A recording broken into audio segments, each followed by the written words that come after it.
Antum sendiri dulu dapat hidayah gimana ceritanya? Awalnya adalah karena karismanya almarhum Syekh Hamid Didat, gurunya Dr. Zakir Naik. Iya, betul. Dari situ saya seperti orang ditampar kanan kiri gitu. Tampar kanan kiri dalam arti apa? Dia menuduh kitab saya rusak. Kitab saya adalah yang disebut dengan Bible.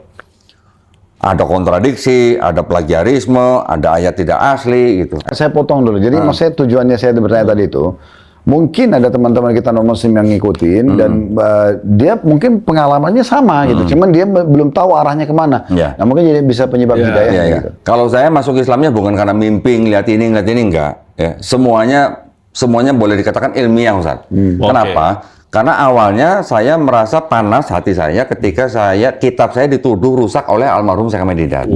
Jadi yang namanya ayat tidak asli itu disebut sama dia apa? Ayat-ayat fabrication, concoction, interpolation gitu. Ketika dengar begitu, kan panas saya. Sampai akhirnya saya catat semua apa yang dikatakan oleh almarhum Syekh Hamid Didat. Saya cari buktinya, Ustaz. Dalam waktu 2 tahun kurang lebih saya nemu buktinya. Dan dalam waktu 2 tahun itu juga saya belajar tentang Islamnya. Tapi sebelum itu saya juga belajar tentang semua agamanya. Tapi ketika di Islam, saya menemukan bahwa satu Islam agama untuk memang semua manusia, tidak mengenal rasis. Karena apa? Karena kan kita juga sering membaca hadis mungkin bahwa orang Arab tidak lebih baik dari orang non-Arab dan sebaliknya, gitu kan? Orang yang paling baik adalah yang bertakwa.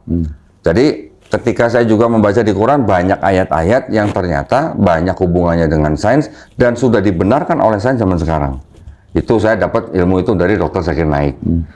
Jadi ketika saya bisa membuktikan, terbukti ini bahwa Quran itu tidak mungkin karangan Nabi Muhammad SAW dan dikonfirmasi sama orang yang bukan Islam bahwa ini nggak mungkin karangan Nabi Muhammad SAW, apalagi yang harus kita tolak gitu maksud saya.